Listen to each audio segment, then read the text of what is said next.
உங்களில் பல பேர் வெயிட் பண்ணுறேன் நாகினி 7 சீரியலை பற்றி பேசலாம். நாகினி 6 ஆன்கோயிங்கில் இருக்கும் போதே ஏகப்பட்ட பேர் பார்ட் 7 பற்றின அப்டேட்ஸை கொடுக்க ஆரம்பிச்சாங்க. மற்ற சீசனை கம்பேர் பண்ணும்போது நாகினி 6 தாங்க இருக்கிறதுலே அதிக எபிசோடுமே வச்சிருக்காங்க. பார்ட் 5ல் ஒரு மிகப்பெரிய டவுன்ஃபாலுக்கு அப்புறம் பார்ட் 6ல் கம்பேர் கொடுத்தாங்க. ஃபைனலாக நாகினி 7க்கு ப்ரோமோமே ரிலீஸ் பண்ணி இப்போ சீரிஸ் ஆன்கோயிங்கில் இருக்குது. இதுக்கு முன்னாடி மண்டே டு ஃப்ரைடே சீரிஸை டெலிகாஸ்ட் பண்ணிக்கிட்டு இருந்தாங்க.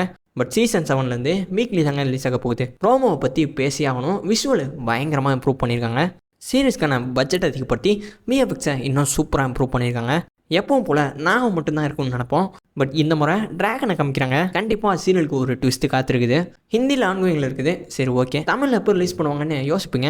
அதுக்கான அப்டேட்டை இப்போதைக்கு அஃபிஷியலாக கொடுக்கல. பட் நாயின் சீரியல் கலர்ஸ் தமிழோட ரொம்ப பாப்புலரான சீரியல். இப்போதைக்கு பழைய சீரியலை ரீடெலிகாஸ்ட் பண்ணாலுமே கண்டிப்பாக நாயின் 7 சீரியலை டெலிகாஸ்ட் பண்ண தான் போகிறாங்க. அஃபிஷியல் அப்டேட் கிடச்சோடனே கூடி சீக்கிரமாக போஸ்ட் பண்ணுறேன். அப்கமிங் வீடியோஸ்க்கு மறக்காமல் லைக் பண்ணி ஒரு சப்ஸ்கிரைப் பண்ணுங்கள். நீங்கள் பண்ணுற ஒவ்வொரு லைக் அண்ட் கமெண்ட்டும் இதே மாதிரி புது வீடியோஸ் மேக் பண்ணுறதுக்கு ரொம்ப ஹெல்ப்ஃபுல்லாக இருக்கும். ஸோ ப்ளீஸ் சப்போர்ட் பண்ணுங்கன்னு நம்புகிறேன்.